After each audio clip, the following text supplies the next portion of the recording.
Napenda sana mashemasi nikiwauliza mnategemea nitahubiri nini siku ya leo, ninaamini nitapata majibu mbalimbali, lakini sitashangaa kwamba mmoja ataniambia tunategemea utuhubirie kuhusu Yesu kuweka Ekaristi Takatifu na umuhimu wa sisi kuhudumu vizuri na kwa heshima.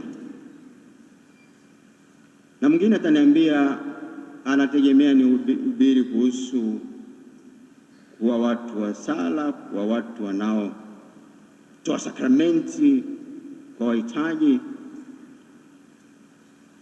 Na mwingine atasema baba, tunategemea utukumbushe umuhimu wa kuhudumu katika neno la Mungu vizuri, kuwalisha watu wa Mungu neno vizuri. Haya yote ni majibu sahihi, lakini sina mpango wa kuhubiri hayo asubuhi hii kwenu, kwa sababu kwanza mmetoka seminari si zamani, mmejifunza hayo sana, na bado mko vijana, kwa hiyo mko fresh. Hiyo sababu ya kwanza hiyo. Lakini jibu langu hilo la kutokutaka kurudia hayo ambayo mnayafahamu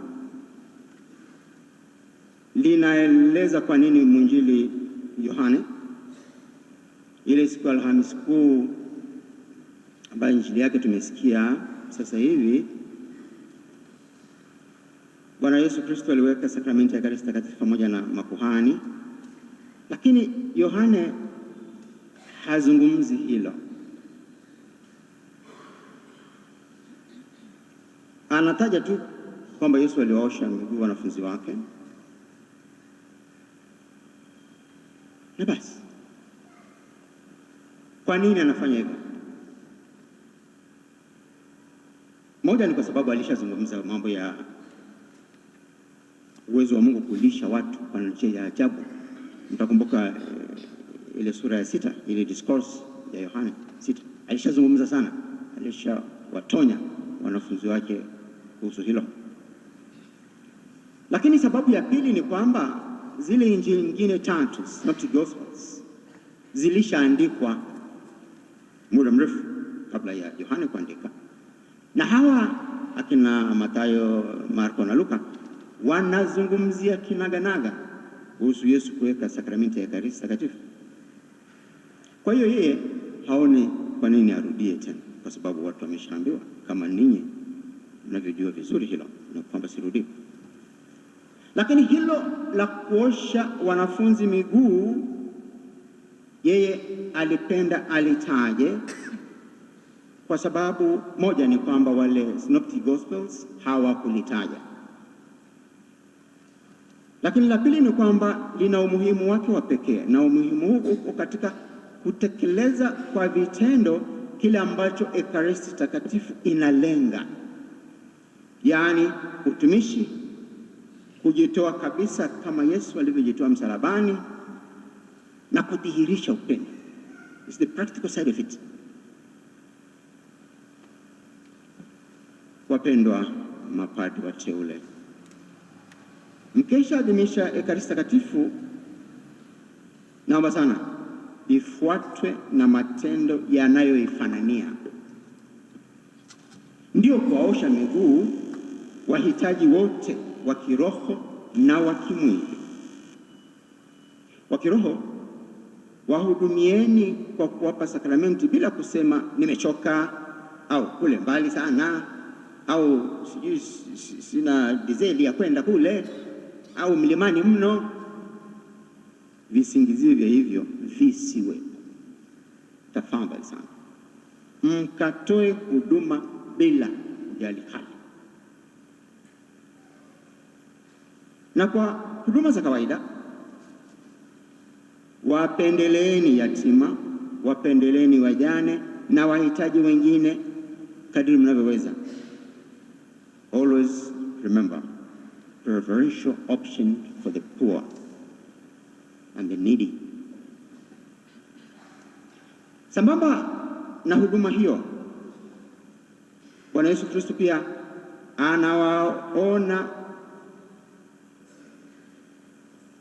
mbele ya safari na anawaonya mitume wake. Aliona mbele ya safari kwamba hawa mitume aliowaita akawapa nguvu nyingi za kufundisha, ya kutoa pepo, ya kuponya. Alijua watu watawapa sifa nyingi. Tukumbuka kina Paulo, wakati fulani watu waliwasujudu wakisema ni miungu wamekuja kwetu. Yesu alishaona hilo, akawatahadharisha wasije wakajione wakubwa mno, wakawa na superiority complex. Na ndio maana nakazana hilo la kuosha miguu. Wabaki na watambue daima wao ni watumishi. Ninyi kwa miaka mingi mmekuwa mafrateri na mashemasi kwa muda mfupi, na kwa kipindi chote hicho vingi mlivyovikutana navyo mlivikubali na mliishi maisha simple. Hamkuwa na jina kubwa sana, tuliwaita mafrateri na mashemasi kidogo. Lakini leo mnaingia katika ukleli, ngazi ya watawala, ngazi itakayowapeni ninyi madaraka makubwa. Pamoja na umri wenu mdogo huo, mtapata cheo cha kuwa baba, kuwa padre, baba wa kiroho. Hata wenye umri mkubwa kuliko ninyi, hata ndugu zenu, hata wazazi wenu watawaita baba na watawaheshimu. Hilo lisiwachanganye. Kumbukeni daima injili ya leo.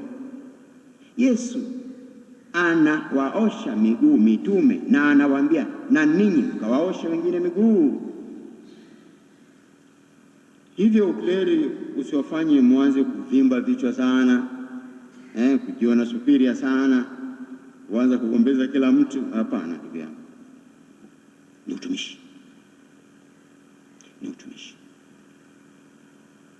Kwa nafasi hii niongee pia na wengine wote wenye madaraka na mamlaka sehemu mbalimbali, ikiwa serikalini au katika sekta binafsi. Ndugu zangu, chungeni sana majivuno yanayoletwa na nafasi, na wale wenye tabia kusema unajua mimi ni nani. Acheni tabia mbaya kabisa. Na nyinyi pale msilogo hata siku moja, unajua mimi ni nani. No, wewe ni mtumishi. Simple. Katika somo la kwanza tulimsikia Nabii Danieli akipata sifa nyingi kwa sababu alikuwa mwaminifu.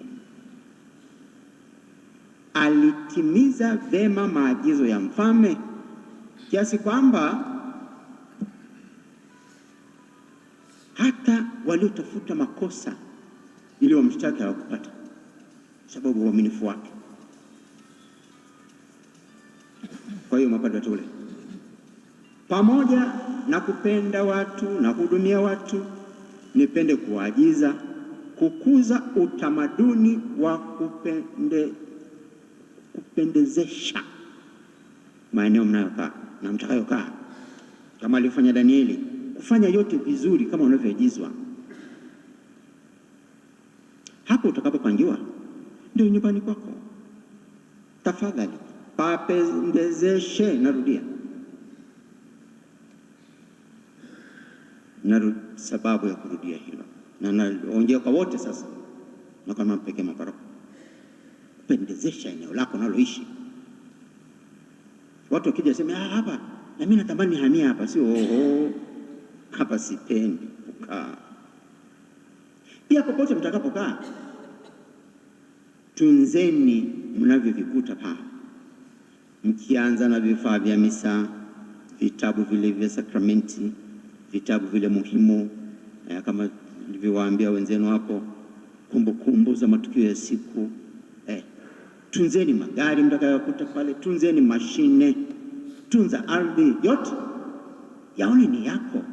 Kwani unapokuja jimbo unajua askofu Kinyia au askofu Kibozi, tutunze yale mali, ni yetu, tutunze na tuone uchungu kama inaharibika, tushughulikie, weke vizuri tena.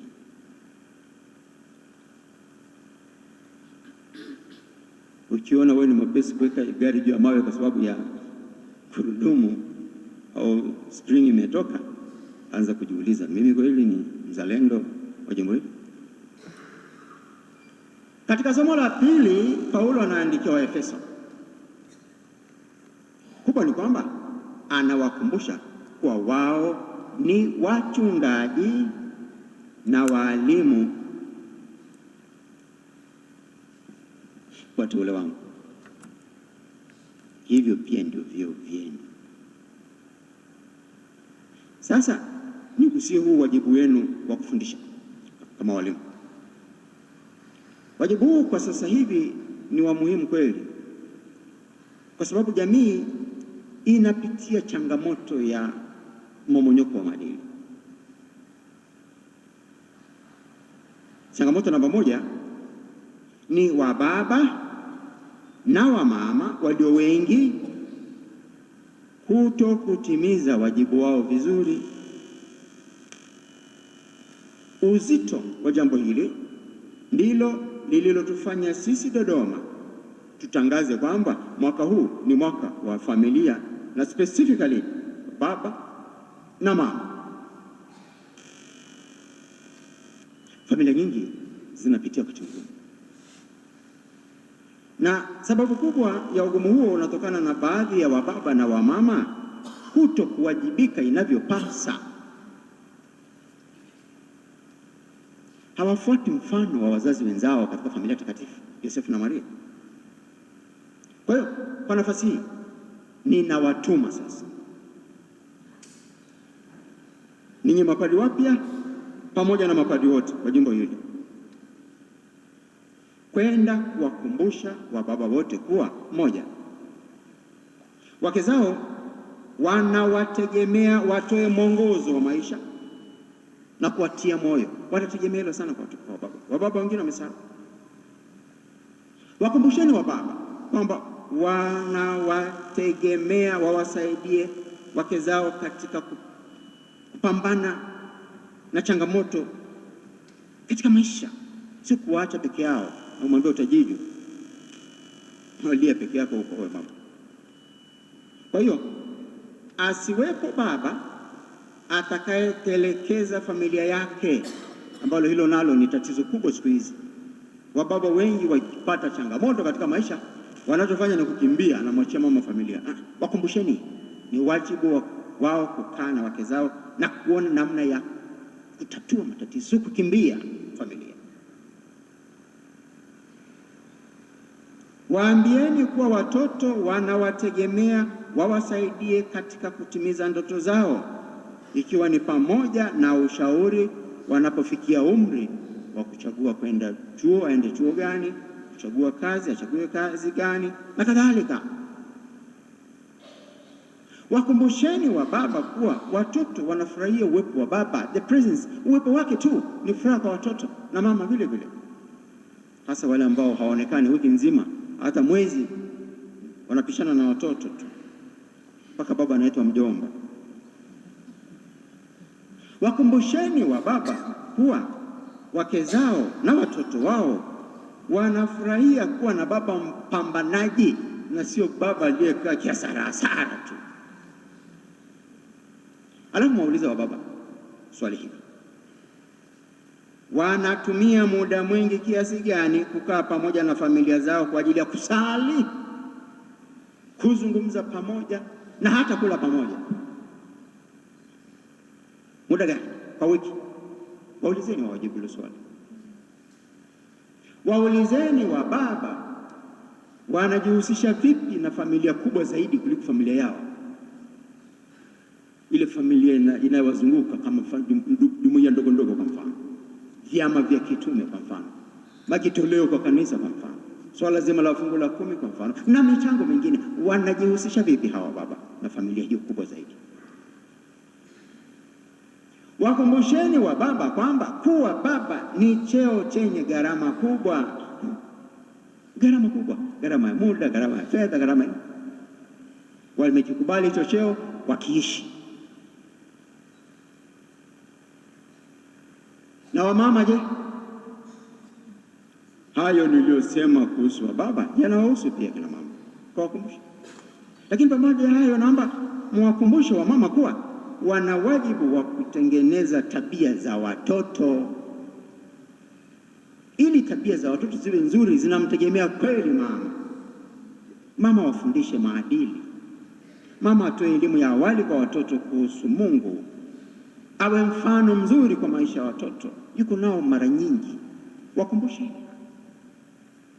Wakumbusheni wa mama umuhimu wa kushirikiana vema na waume zao, kuwa kiungo muhimu kati ya baba na mama. Je, mama akikaa legelege, familia inakuwa legelege hivyo. Mama kiungo safi muhimu. Wakumbushe kwa wao ni kisima cha upendo katika familia. Lakini pia wasijisahau kujipamba na fadhila ya unyenyekevu kama Mama Maria alivyokuwa. Baada ya kumsaidia kila baba na kila mama kujitafakari, pia tuwasaidie wote pamoja kujitathmini wao wenyewe mahusiano yao. Waulize wanasaidiana vipi katika kuishi maisha ya sakramenti wao na watoto wao. Wafanye nini zaidi ili mahusiano yao yawe bora zaidi kuliko yalivyo sasa hivi? Waulize, watazame wana changamoto gani, wakae chini, watafute njia ya kuzitatua, na sio kwenda kusema barabarani. Haisaidii kitu. Washaurini wazazi wote wawe na uthubutu wa kukaa na kujadili mambo ya familia kwa waziwazi bila kuficha, na pia waheshimiane na wasameheane. Mapadri wapya na wote, naomba pia tuwakumbushe wazazi wasifanye watoto wasipendane au wabaguane. Kuna wazazi ambao, kwa mfano, kama na mtoto mmoja wa kike na wawili wa kiume, wana tabia ya kumpendelea huyu mmoja wa kike wakasahau wale wa kiume, mpaka wanaanza kuona wivu tena. Si sawa wazazi, na mapadri mkawaambia si sawa. Mbele ya safari haitapendeza. Basi hayo naomba mkawaambie, na mengine yanayohusu baba na mama, ili baba na mama katika familia zetu wawe kweli chumvi na mwanga kwa jamii. Na hayo nategemea mtayasema kwa nguvu zote, na naomba hayo katika mahubiri yetu na katika semina mtakazopanga yafanyike, na madekano mniletee taarifa. La pili ambalo naomba sana mkalifundisha kwa nguvu zote, Mheshimiwa mapadri wateule, ni swala la malezi sahihi kwa vyama mbalimbali. Tuna vyama vile vya urika, tuna waka, wawata, wale watoto, vijana na kadhalika. Lakini tuna pia vile vyama vingine ambavyo ni muhimu kama Moyo Mtakatifu wa Yesu, Legio Maria, Mtakatifu Ana, Mtakatifu Yosefu, Charismatic, Rita, wote. Nafurahi kuona kwamba vyama hivi vinaongezeka na watu wanaingia katika vyama hivyo, lakini ninasikitika kusema malezi hayatoshi. Watu wanaingia vyama kiurahisi mno, bila initiation, bila semina za kutosha. Hawa watawa mnaowaona hawa, mpaka wafikia hatua hiyo, wanapitia hatua mbalimbali za malezi. Naomba na vyama hivi watu wapitie vyama, wawive. Na kwa sababu hawawivi, ndio maana ukakuta mtu anaingia vyama vyote vinavyokuwa parokiani, alafu hata kimoja atimizi vizuri. hawatayarishwi vya kutosha. Kwa hiyo hayo naomba mkayafanye, na naamini kabisa mkifanikiwa katika kuweka vyama vizuri hivi, kanisa mahalia litakuwa na nguvu sana na jimbo letu litakuwa na nguvu ya ajabu. Last but not least, naombeni sana mababa, muendelee kusoma. Msifikiri kwamba mmemaliza shule vitabu vyote kabatini. Hapana, msome tena, mtafute na vitabu vipya vinavyotoka na mawazo mapya, msome ili muwe up to date. Keep abreast of the times. Tumsifu Yesu Kristo.